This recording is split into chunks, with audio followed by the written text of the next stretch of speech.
Humarap si Isabel sa salamin at nakipagtitigan sa kanyang refleksyon. At sa isang kurap lamang na kanyang mga mata, inaglabasan sa kanyang gunita ang mga naganap kahapon hanggang sa gumabi na. At ang naganap sa kanila ng lalaking ni hindi niya alam ang pangalan. Tiyak na nagugulat si Marcus. Bihira kong pumunta sa kanyang condo unit kasi naman lagi siya napaparamdam na gusto na may mangyari sa amin. Ayoko nga. Kahit na ba kakasal na kami sa isang buwan, ayoko pa rin. Dalagang Pilipina tayo, no? No touch. Napangiti si Isabel sa sarili habang papasok sa elevator. Dala niya ang Tupperware na may lamang baked macaroni na paborito ng kanyang nobyo. Pero paano nga ba kapag nagpilit na naman siya? Oh my God. Minsan parang hindi ko na rin siya kayang tiisin kapag nagiging mapusok na at panay ang pagsamo. Nakakaawa naman kasi ang kanyang nobyo. Sa loob ng 2 taon namin magkarelasyon, alam kong gusto na niyang makuha ako. At ako naman ay ganoon rin sa kanya. Sana ay mapigil ko pa rin si Marcus o mapigil ko pa rin ang sarili ko na matangay sa kanyang kapusukan. Hanggang sa makarating na si Isabel sa condo unit ang nobyo, ay nakangiti pa rin siya, bagamat kinakabahan. Sarado ang pinto ng unit. Marahil ay nasa office pa si Marcus. Sa bagay, meron naman siyang sariling susi ng unit ito na pilit binigay sa kanya ng lalaki dahil baka isang araw daw ay maisipan niyang doon na umuwi. You wish, sabi pa niya lagi kay Marcus. Pero ngayon ay heto na siya. Nasa harapan na ng pinto ng nobyo. Iyon ay dahil biglaan sa lakay ng pagkamis sa kanyang puso na makita si Marcus. Nagawa ng buksan ni Isabel ng dalang susi ang pinto. Sumalubong sa kanyang pandinig ang malamyos na musika mula sa bukas na component, habang ang centralized na aircon ay yumakap sa kanyang katawan ng dulot na lamig. Narito siya? Bakit bukas ang component? Baka maagang umuwi at nakatulog. Nagsimula siyang makbang patungo sa silid ni Marcus.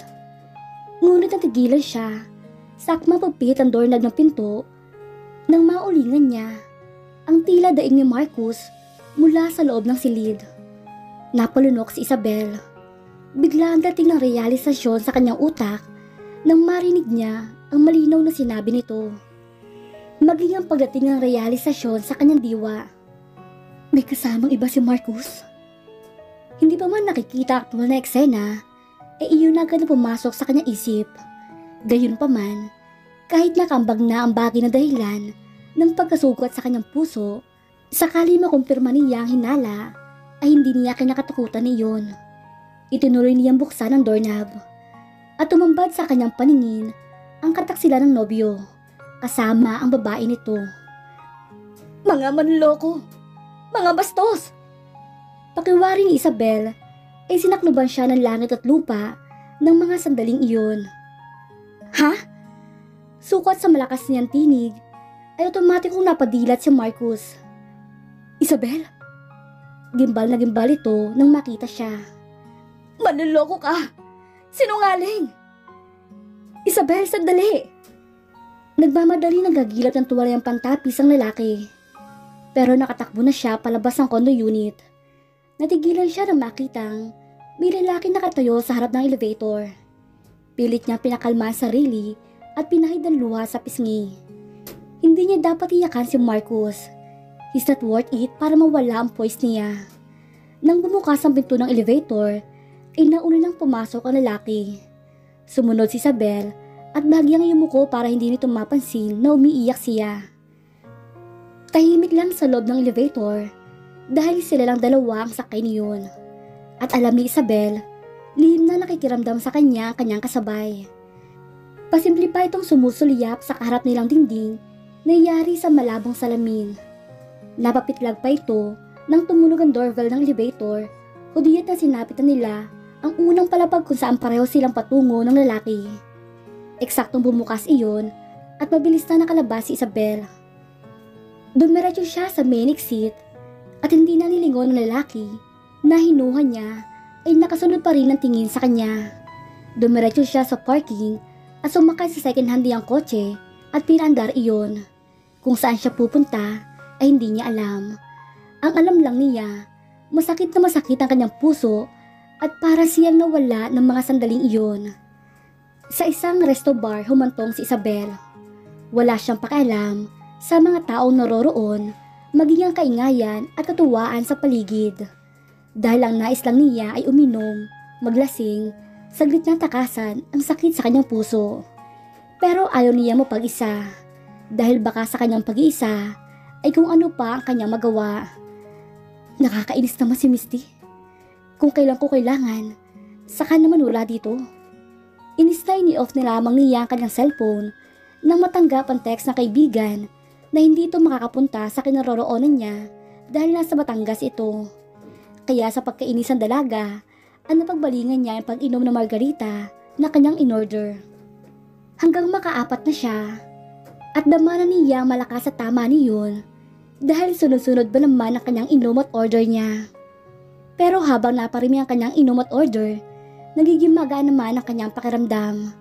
Nagiging masigla siya at nawawala ang sakit o mas tamang salita ay namamanhid ang kanyang puso. Kaya hindi na maalaala ang pinagdaan ng sakit. Maging si Marcus ay nawala na sa kanyang isip o ang nasaksihang eksena.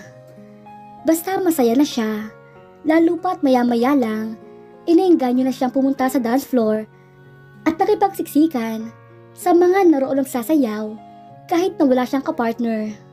Lalo naging masaya ang pakiramdam ni Isabel. Ngayon na lang uli niya nagawa ito.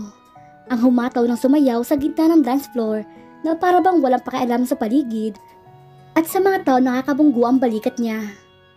Ang huling punta niya sa resto bar ay noong graduation nila sa college at nagkatuwaan sila magkaklase na idaos ang selebrasyon na matagumpay nilang pagtatapos.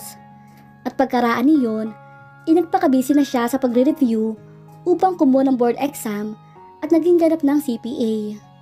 At pagkatapos niyon, naging abra na siya sa pagtatrabaho sa isang bangko hanggang sa makilala niya si Marcus at nagkaroon ng bagong sentro ang kanyang buhay na saglit na nawala ng focus nung magkasabay na wala sa plane crash ang kanyang mga magulang may 2 taon na nakakaraan. At ngayon nga, muling naging malaya ang kanyang pakiramdam, malayang gawin ang kanyang nais. Nagpatuloy sa pagsasayaw si Isabel hanggang patuloy na umeepekto ang nainom na alak sa kanyang diwa dahil sa pagkakapikit niya. Maya-maya pa, isaglit na huminto siya sa pagsasayaw at bumalik sa kanyang mesa at akmang order ng drinks dahil naramdaman niya na bumababa na ang kanyang pagkalasing. Madam, drinks po. Pinabibigay ng gwapong iyon.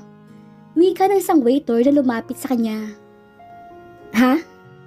Ano yun? Margarita po, ma'am. Pinabibigay sa inyo ng gwapong iyon. Muli nitong tinuro ang mga lalaking nasa di kalayo ang mesa. Iirapan sana niya mga ito, pero napansin niya na gwapo pala mga ito.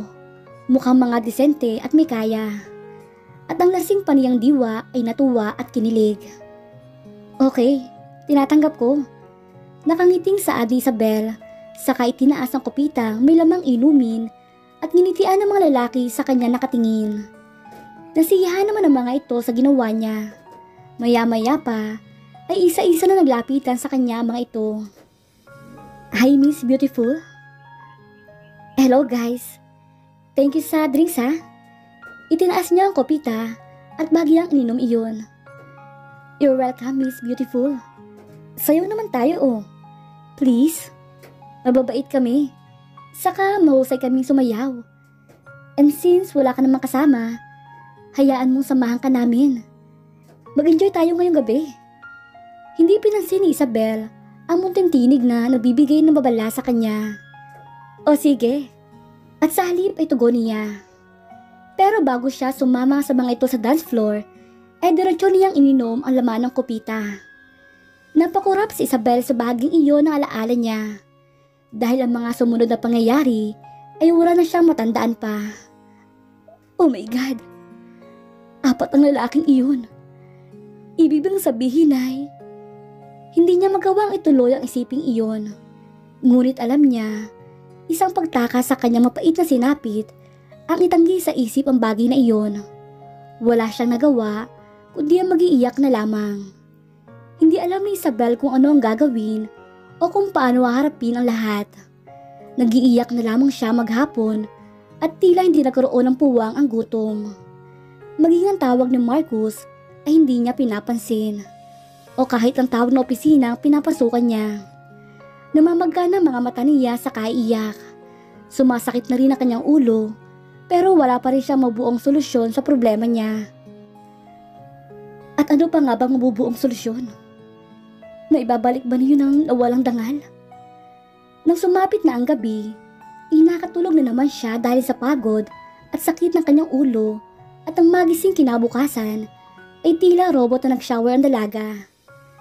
Kailangan kong harapin ang mga nagawa ko. It's all my fault. Una ay mali ako ng lalaki minahal. Pangalawa ay mali ang aking ginawa na pagpunta sa resto bar na iyon para lunurin ang sama ng loob ko. Kailangan ko tong harapin. Kailangan ko magpakatatag. Pero hindi ako pwede mag-ingay. Walang dapat makaalam nito. At ililihim ko sa lahat ang nangyari sa akin. Baka hindi ko nakayanin ang pagtawa ng mga tao makakaalam ng kaibangan ko.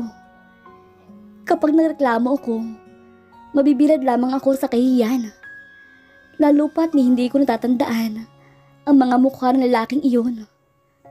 Muli nasaktan si Isabel nang maalaala ang masakit na karanasan.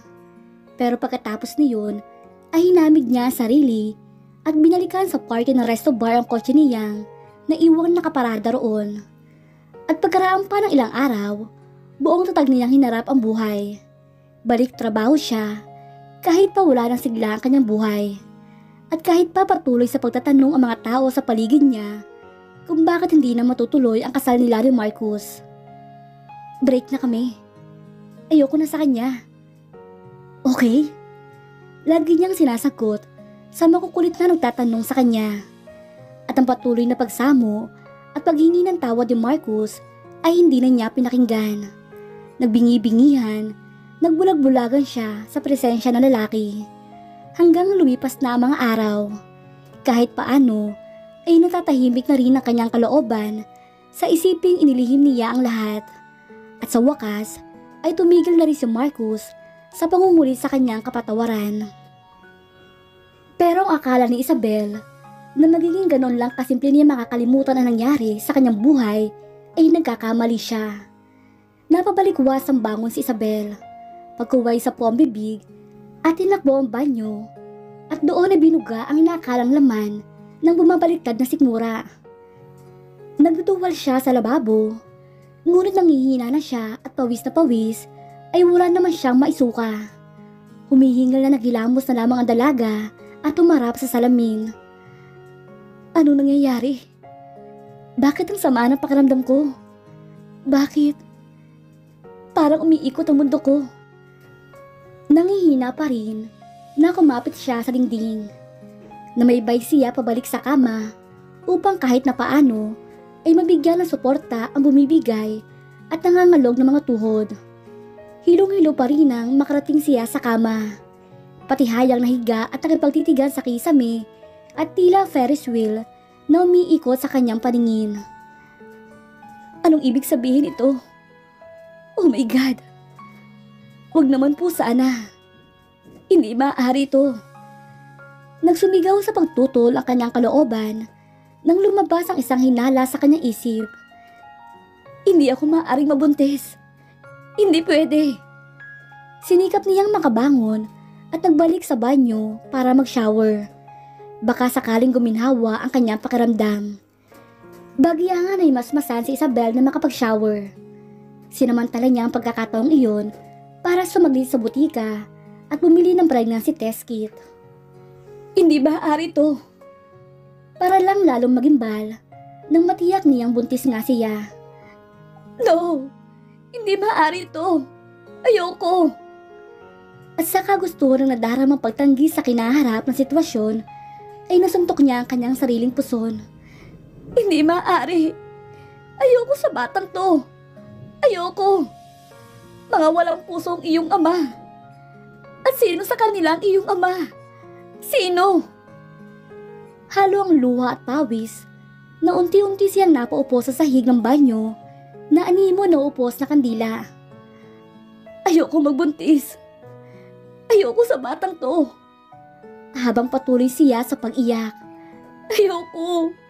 Hindi maaari ito. Hindi. Hanggang unti-unti na rin humina ang kanyang pag-iyak, pero natili pa rin siyang nakahiga sa tiles ng banyo. Maya-maya pa, ahikbi na lang ang maririnig mula sa dalaga. Pagkaraan pa ng ilang sandali, ay bumangon na si Isabel at nanlalantang tinungo ang kanyang kama. Doon ay pabuloktot siyang nahiga at niyakap ng mga braso ang magkabilang binti. Nanatili lang siya nakapabuloktot sa kama. Windang na windang ang puso at kalooban sa sinapit niya. Hanggang makatulugan na ni Isabel ang pag-iyak at kalituhan sa kanyang isip. Ilang oras siyang nakatulog at ang magising ay tulalang napatitig na lamang sa kisame si Isabel. Hindi kasalanan ng batang ito ang nangyari sa akin. Hindi ko siya dapat kamuhian at sisihin. Ako may kasalanan. Ang aking kapabayaan. Sa wakas ay dumating na sa kanyang konsensya ang isiping iyon at umiral ang takot sa Diyos. Marahan siyang bumangon at sinulya pa ng manipis pa ang puson. Pagkuway, marahan iyong hinaplos. I'm sorry anak. Patawarin mo ako. Hindi kita dapat sinaktan. Nabigla lang ako kanina at nataranta. Pero hindi na mauulit iyon. Pangako ko sa'yo, mamahalin kita at aalagaan. Ahayaan kong mabuhay ka. Magkakasama tayo at haharapin ang buhay na nakalaan sa ating dalawa. Pangako ko yan, anak. Kasabay ng patuloy niyang pag-aplo sa kanyang puson, ipatuloy naman ang pag-iyak ni Isabel. Oh my God! Totoo ba? Hindi makapaniwalang tanong ng kaibigan ni Isabel na si Misty. Oo. Nagtungo na nga ako sa OB kanina. At kinumpirma na niya. 7 weeks na. Kainis ka naman. Bakit kasi hindi ka nagpakasal kay Marcos at hindi siya ang ama, Misty? Ano? Lalong nawindang ang utak ni Misty. Anong plano mo ngayon? Wala pa pero itutuloy ko to. Ha? Pero wala ka namang... Okay lang yun, Misty. Tanggap ko na. Narito na to at kasalanan mortal kung aalisin ko. Saka hindi ko yun kaya. Wala namang kasalanan ng batang ito. At isa pa, anak ko siya. Nakagat na lamang ni Isabel ang kanyang labi. Paano yan? Ilang linggo pa. Mahalata na rito sa office yan. At pag-uusapan kanila, Isabel. Alam mo naman ang patakaran dito. Kapag malapit nang mahalata ang pagbubuntis ko, magre-resign na lang ako. Anong sabi mo? Meron naman akong ipon sa bangko at may naiwang din trust fund sa akin ng mga magulang ko. Kahit paano, kakasya na yun hanggang maisilang ko ang bata. Pagkatapos, kapag malaki-laki na siya, magnenegosyo na lamang ako para sa kinabukasan namin.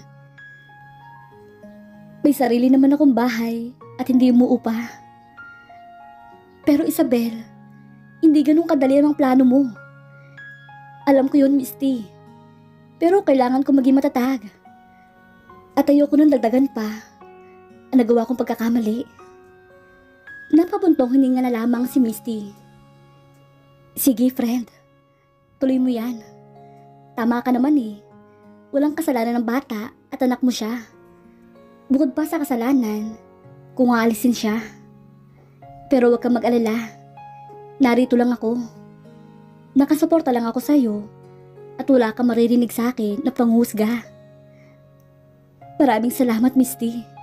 Kahit paano, ay alam ko may karamay ako sa problemang ito. At gumaan ang loob ko. Pagkuway na payakap na lang siya sa kaibigan. Nagpapasalamat siya dahil may isang taong handang dumamay sa kanya sa oras ng pagsubok na dumaan sa kanya. Ano kaya magiging reaksyon ni Isabel kapag nalaman niya kung sino ang ama na kanyang pinagbubuntis? At dito na po nagtatapos ang kabanata ng ating kwento. Please like, share, subscribe for more updates. Maraming salamat po.